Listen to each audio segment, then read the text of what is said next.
one of my least, I'm going to tell you guys, I'm just going to be honest. Excuse me. It's one of my least favorite things to do, but I don't want it to be your least favorite thing to do. And that is collect your money when it's due. Don't make the mistakes I made with that. You know, it's simple. We always think that, oh man, we're going to be the bad guy here. You know, we're the bad guy. Hate to call Miss Smith or ABC Company and ask them for the money, that they owe us. But the reality of it is simply this, guys. You earned it. Go get it. You earned it. Go get it. You know, I've lost thousands of dollars early on, and still we have accounts that are uncollectible. I'm not going to be that person that sits here on Turfs Up Radio. Not that anybody here does it, but I don't want you guys to think that I'm on some kind of pedestal up here and says, hey, well, this never happens to Wayne's Lawn Service. Well, I'm here to tell you we got money right now we can't collect. But the point is, most companies do. Now, if you've got a few yards you're doing or something, there were times when we had no accounts receivable, no money outstanding, no uncollectible money. I get all that. But the reality of it is, you've got to position your company to get the money that you've earned. And the way you start is reaching out to the people that owe you that money. You know, don't think, well, God, I'm going to be bothering them if I call them. How many times haven't you thought that? I'm going to bother them if I call them.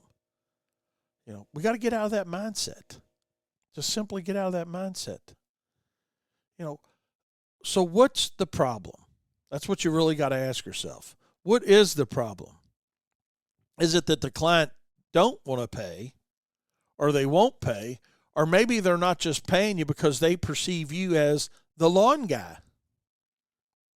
And I say that with all due respect, and I hope that doesn't hurt anybody's feelings. You know, a lot of times we're the last person to get paid.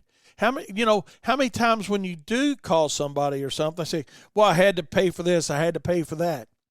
Well, why does that take precedent over me? I'm a small business. Now I get, hey, keeping your lights on is probably more important than paying the guy mowing your grass, but maybe you shouldn't have the guy mowing your grass if you can't afford to have the lights on either. So, that really goes back to, another set of problems that maybe we'll have a few minutes to talk about. I don't know if we'll make it that far or not. But, the reality of it is, and I got several texts coming in from you guys. I'm going to take a chance here and read them in just a second, I promise. But the reality of it is, I want you to ask yourself, are you taking the time to collect the money that you're owed? Because at the end of the day, what happens if you don't? What happens if you don't? And while you're thinking about that, I'm going to read a couple texts there. Let's see. I've never been afraid to say. Rick Knuth with Boss Snowplow says, I've never been afraid to say the sign on the building says Boss Snowplow, not Boss Bank and Trust. Absolutely, Rick. And that's something that I talk about quite a bit in my seminars when we talk about this is, we're not a finance company. We're not a finance company. We're not a bank. To Rick's point, exactly. We're a landscaping business. If you need help getting something financed, okay, now that's another show completely. I know you can offer that as a service to your customers. But for those that aren't, hey, when somebody agrees to the price, then they need to pay when the job's done. It's just that simple. Doug says he's chasing about $4,200 right now up in Pennsylvania. I guarantee you we're all chasing some money, Doug. I appreciate you being honest about it because, I am. We're chasing money.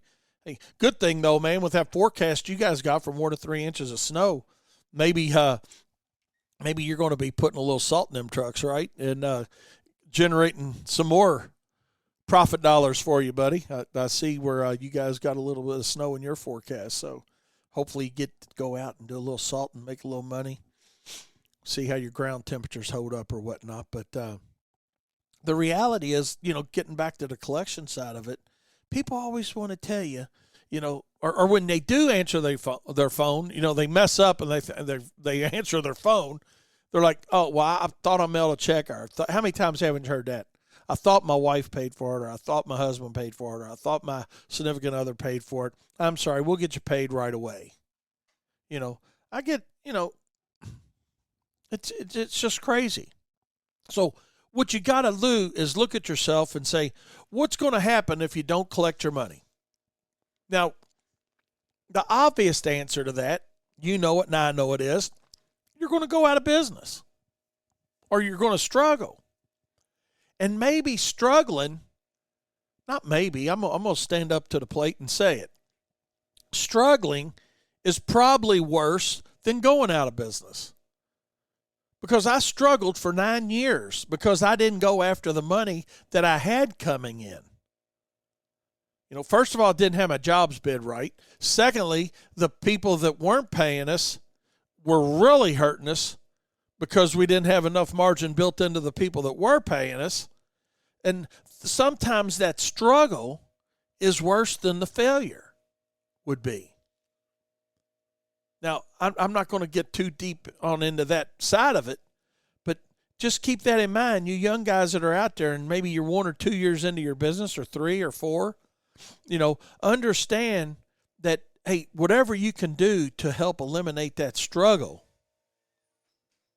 is what's going to help your company survive and thrive when it comes to collecting what you got coming your way. So how do you go about fixing the problem? That's the $1 million question, isn't it?